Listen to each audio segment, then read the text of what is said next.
Screen பே today நம்ம நிறைய topic வந்து டிஸ்கஸ் பண்ணிட்டு இருக்கோம். நான் லாஸ்ட்டு ஒரு வெப் சீரிஸ் எடுத்திருக்கேன். இந்த வெப் சீரிஸை நான் எப்படி ரைட் பண்ணேன் அப்படின்றத பற்றி தான் இந்த வீடியோ. வாங்க இந்த வீடியோக்குள்ள வந்து போகலாம்.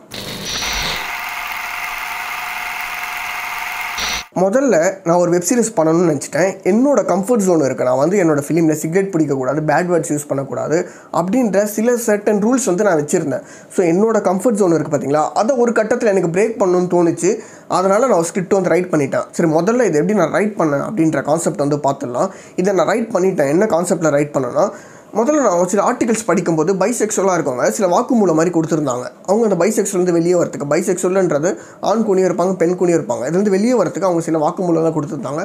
அதை நான் படிச்சுட்டு இருந்தேன். படித்ததுக்கப்புறமா ஒரு சில ஓரின சேர்க்கையோட கொலையை வந்து நான் பார்த்தேன். ஸோ இது பார்த்ததுக்கப்புறமா எனக்கு என்ன தோணுச்சுன்னா, சரி நம்ம பண்ணலாம்.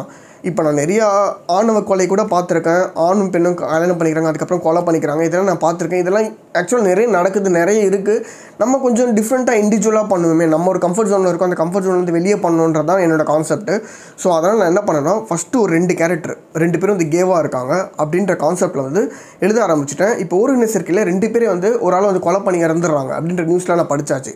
ஸோ 2 பேர் எழுதியாச்சு. அதில் ஒருத்தன் வந்து கொலை பண்ண போகிறோம் அப்படின்ற கான்செப்ட் எனக்கு வந்து தெரிஞ்சிச்சு. இப்போ அதை வச்சு தான் கான்வர்சேஷன் வந்து ரைட் பண்ணணும். ஸோ முதல்ல அந்த 2 பேர் யார் என்ன அந்த பயோகிராஃபி வந்து நான் எழுதிட்டேன். இந்த பயோகிராஃபி எழுதிட்டதுக்கு அப்புறமா சரி, ஏன் ஒருத்தர் வந்து இன்னொருத்தர் வந்து கொலை பண்ணுறாங்க அப்படின்ற ஒரு ரீசன் நம்மளுக்கு வேணும்ல. இப்போ வாழ்க்கையில் வந்து ஒரு கட்டத்தில் நம்ம இருக்கோம், இன்னொரு கட்டத்துக்கு நம்ம மூவ் ஆகணும். அப்படி மூவ் ஆகல ஒரே லைஃப்பில் நம்ம இருந்தோம்னா அந்த லைஃப் வந்து ஆத்திரமும் கோபமும் வரும். நம்ம பார்க்குற பர்சனை பார்த்தா நம்ம வெறுப்பாக வரும்.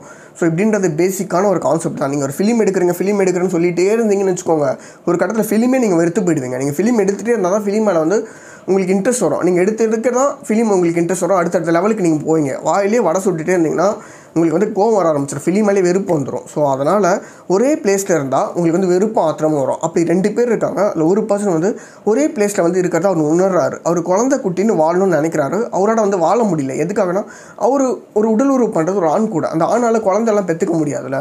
ஸோ அவர் என்ன நினச்சிக்கிறாருன்னா, சரி இந்த நபரை விட்டு நம்ம இன்னொரு பொண்ணு கூட போகணும்னு சொல்லிட்டு இன்னொரு பொண்ணு அவரோட வாழ்க்கையில் வந்து வராங்க. வாழ்க்கையில் வந்ததுக்கப்புறமா இந்த பொண்ணு கூட நம்ம ட்ராவல் பண்ணணும், நம்ம ஒரு நார்மல் லைஃப் வாழணும் அப்படின்னு அவர் நினைக்கிறாரு. ஆனால் இந்த நபர் வந்து இடைஞ்சலாக இருக்கார். எதுக்காக இடைஞ்சலாக இருக்காருன்னா, இந்த நபர் ஆல்ரெடி அவங்களோட அம்மா அப்பாவே கொலை பண்ணியிருக்காரு அப்படின்ற ஒரு வில்லனாக இருக்கார். ஸோ இந்த நபர் நார்மல் லைஃப் வாழ்கிறதுக்கு இன்னொரு நபர் வந்து கொலை பண்ணி தான் ஆகணும், வேறு ஆப்ஷனே கிடையாது. அவர் வந்து கொலை பண்ணுறதுக்கான ஒரு கதை தான் இது. இப்படி ஒரு கொலை பண்ண போகிறாருன்னு எனக்கு தெரிஞ்சிச்சு. ஆனால் பார்க்குற ஆடியன்ஸ்க்கு வந்து தெரியக்கூடாது. அதனால் நம்ம என்ன பண்ணிட்டேன்னா, முதல்ல லவ் ட்ரையாங்கிள் கான்செப்ட் வந்து கொண்டு வந்துட்டேன். அந்த பிளாட் டிவைஸை லவ் ட்ரையாங்கிள்ன்றது ஒரு பர்சனை 2 பேரும் வந்து லவ் பண்ணுவாங்க. அதே மாதிரி மெயின் கேரக்டரை ஒரு பையனும் லவ் பண்ணுவாங்க, ஒரு பொண்ணும் லவ் பண்ணுவாங்க. முதல்ல அந்த மெயின் கேரக்டர் வந்து உக்காந்துட்டு இருப்பார். உக்காந்துட்டு இருக்கும்போது ஒரு வைட் ஆங்கிள் அவர் மட்டும்தான் தெரிவார். இது நிறைய பேர் வந்து என்ன நினச்சிடுறாங்கன்னா, வேணுமெண்ட்டுமே எடுத்துட்டாங்க, தெரியாமல் எடுத்துட்டாங்க அப்படிலாம் நினைக்கிறாங்க. இது வந்து லைன்ஸ்னு சொல்லுவாங்க பிளாக்கிங்கில். லைன்ஸோட மீனிங் என்ன, டென்ஷன் கிரியேட் பண்ணுறதுக்காக ஒரு பிளாக்கிங். இது ஏன் பிளாக்கிங் வந்து யூஸ் பண்ணிங்க ப்ரோ அந்த இடத்துல டென்ஷன் கிரியேட் பண்ணுறதுக்காக? முதல்ல அந்த நபர் வந்து உட்காந்துட்டு இருக்கார்ல, அந்த நபர் வந்து இந்த பெண்ணை வந்து கொலை பண்ணியிருப்பார் அப்படின்னு தோணும் சைக்காலஜிக்கலாக. சில பேருக்கு உங்களுக்கு தோணலாலும் சில பேர் பார்க்குறாங்க, ஒரு 10 பேரில் ஒரு ஆளுக்காச்சும் தோண வாய்ப்பு இருக்குது. அந்த பெண்ணை இந்த நபர் வந்து ஏதோ பண்ணிட்டார், இல்லை கொலை பண்ணிட்டார் அப்படின்னு சொல்லி பேசிக்காக தோணும். அந்த சைக்காலஜிக்கல் தோணுது பார்த்தீங்களா, அதுக்கான பிளாக்கிங் தான் லைன்ஸ் பிளாக்கிங் அது. ஸோ அது அப்படி எடுத்திருந்தேன். இந்த இடத்துல நான் மறுபடியும் சொல்லிக்கிறேன், ஏன்னா நான் ஃபிலிம் எலமெண்ட்ஸ்லேயே சொல்லியிருந்தேன், மறுபடியும் இங்கே ரெஜிஸ்டர் பண்ணிக்கிறேன். ஸோ முதல்ல இவங்க 2 பேர் பேசும்போது அந்த நபர் அந்த பொண்ணை கொலை பண்ணியிருக்காரு அப்படின்ற மாதிரி நான் எழுதியாச்சு. எழுதியதுக்கப்புறமா இது ரெட் ஹெரிங்னு ஒரு பிளாட் ட்விஸ்ட் வந்து யூஸ் பண்ணிட்டேன். இப்படி யூஸ் பண்ணதால் முதல்ல பார்க்கும்போது ஆடியன்ஸ் இந்த பெண்ணை வந்து அவர் கொலை பண்ணிவிட்டு அவர் வந்து இந்த நபர் கூட வந்து பேசிகிட்டு இருக்காரு அப்படின்னே பார்த்துட்டே இருப்பாங்க. பார்த்ததுக்கே அப்புறம் ஒரு கட்டத்தில் இந்த பெண்ணை இந்த நபர் வந்து கொலை பண்ணது இவரோட ஐடியா அப்படின்றது ஒரு ட்விஸ்ட்டாக இருக்கணும் அப்படின்றத என்னோட கான்செப்டாக இருந்துச்சு. ஸோ அதனால் இந்த த்ரில்லர் வந்து நான் யூஸ் பண்ணேன். இப்படின்ற ஒரு சின்ன கான்செப்ட் தான் யூஸ் பண்ணியிருந்தேன். இது வந்து அமர்ஷியான்ற ஒரு பிளாட் ட்விஸ்ட் அந்த நபரோட வாழ்க்கையில் வந்து யூஸ் பண்ணியிருந்தேன். அவர் அறியாமல் தெரியாமல் சரி அவர் தப்பு வந்து அவரோட வாழ்க்கையை வந்து பாதிக்குது அப்படின்ற ஒரு கான்செப்ட்லையும். இன்னொன்று கடைசியாக நான் வந்து என்ன பண்ணியிருந்தேன்னா, இயற்கைக்கு மாறாக செய்கிற விஷயங்கள் எல்லாமே நம்ம குற்றவாளியாக மாற்றோம் அப்படின்னு சொல்லியிருந்தேன். இப்போ இவர் வந்து பைசெக்சுவலாக இருக்கார்ல ஒரு நபர், அதனால் அது இயற்கைக்காக மாறான விஷயம் அப்படின்னு நான் சொல்லியிருக்கேன். இது வந்து இந்த கேரக்டரோட பாயிண்ட் ஆஃப் வியூவில் தான் இந்த நான் ஸ்டோரியை வந்து சொல்லியிருக்கேன். இந்த கேரக்டர் எப்படி எழுதிச்சோ, இந்த கேரக்டர் என்ன சொல்ல வருதோ அதை தான் நான் வந்து ரைட் பண்ணியிருக்கேன். என்னோட இன்ஃப்ளூயன்ஸ் வந்து எனக்கு கே பிடிக்காது, எனக்கு வந்து லெஸ்பியன் பிடிக்காது, எனக்கு டிரான்ஸ்ஜெண்டர் பிடிக்காது, இந்த யாருமே வேணாம், சமூகமே வேணாம், எதுவுமே நான் வந்து வெறுக்க மாட்டேன். எனக்கு எதுவும் அவங்களுக்கும் எனக்கும் எந்த தொடர்பும் கிடையாதுன்னா, இந்த கேரக்டர் எப்படியோ இந்த கேரக்டருக்கான கதை தான் என்னால் வந்து எழுத முடியும். நான் வந்து என்னோட கம்ஃபர்ட் ஜோனில் வந்து விட்டு எழுதணும். இந்த மாதிரி கதை எழுதும் போது, இந்த மாதிரி கதாபாத்திரம் வடிவமைக்கும் போது, அந்த கதாபாத்திரத்தோட வழியாக நம்ம ஸ்டோரியை வந்து சொல்லும் போது அந்த ஸ்டோரியை வந்து நம்மளை கொண்டு போவோம். நம்மளால் எந்த மிஸ்டேக்கும் பண்ண முடியாது. வாண்டடாக அவங்க நான் வெறுக்கிற நம்ம அந்த மாதிரி கேரக்டர்லாம் கிடையாது. நம்ம எதுக்கு அந்த மாதிரி வெறுக்க போகிறோம்? ஸோ அப்படி எழுதுனது தான் கடைசியாக இயற்கைன்னு நான் சொன்ன மாறானது அது அந்த கேரக்டரோட மாரல். ஒவ்வொரு கேரக்டர் ஒவ்வொரு மாரல் இருக்கும். இப்போ நான் தப்பு பண்ணிட்டேன்னு வச்சுக்கோங்க, நான் வந்து ஒரு ரீசன் சொல்லுவேன், ஒரு மாரல் சொல்லுவேன்ல, அந்த மாதிரி அந்த மெயின் கேரக்டர் வந்து அவன் ஃப்ரெண்டை வந்து கொலை பண்ணிட்டார். அவருக்கு என்ன மாரலாக அவர் நினைக்கிறாருன்னா, இயற்கைக்கு மாறாக ஒரு விஷயம் பண்ணியிருக்காரு. அவர் அப்படி நினச்சிக்கிறாரு. ஏன்னா அவரால் குழந்தை குட்டின்னு போக முடியல, அதுதான் அவரோட இயற்கைன்னு நினச்சிட்டு இருக்காரு. அவரோட கேரக்டர் பயோகிராஃபியில் அவர் அப்படி தான் அந்த ஸ்டோரி வந்து ட்ரைவன் பண்ணுறாரு. அவ்வளோதான் கான்செப்ட்.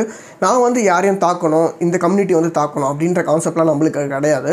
ஸோ நம்மளுக்கு வந்து ஸ்டோரி டிஃப்ரெண்ட்டாக எடுக்கணும். ஒரு டிஃப்ரெண்ட்டான ஒரு ஜேர்னரில் டிஃப்ரெண்ட்டான கேரக்டர் வடிவமைச்சு கேரக்டர் மூலிமா அந்த ஸ்டோரியை சொல்லணும்னு சொல்லிட்டேன். நான் அந்த கான்செப்ட்டில் தான் பண்ணியிருந்தேன். நான் மறுபடியும் ரிஜிஸ்டர் பண்ணிக்கிறேன், அதுக்காக நான் சொல்கிறேன். ஸோ இப்படி தான் இந்த வெப் சீரிஸ் வந்து நான் ரைட் பண்ணியிருந்தேன்.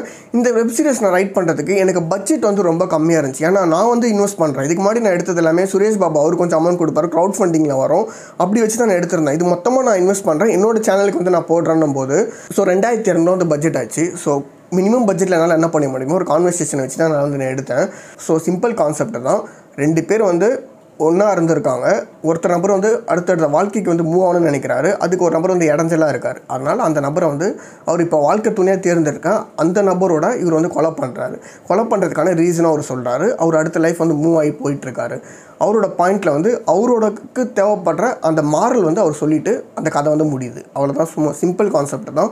ஸோ இது வந்து ஒரு போல்டான அட்டம்ப்ட். இந்த போல்டான அட்டம்ப்ட் என்ன எடுக்க வச்சதுக்கு முக்கியமாக இந்த 2 ஆர்டிஸ்ட் தான் காரணம். அஜய், பிரபு, அப்புறம் வந்து கீர்த்தின்ற ஒரு பொண்ணு நடிச்சிருந்தாங்க. ஆனால் இவங்க வந்து ப்ரோ இந்த மாதிரி நம்ம பண்ணுறமே வேண்டான்னு சொல்லியிருந்தா கூட நானே விட்டுருப்பேன். நானே ஒரு கம்ஃபர்ட் ஜோனில் தானே இருக்கேன், எனக்கே வேணான்னு தோணுச்சு. அவங்க வந்து பண்ணாங்க.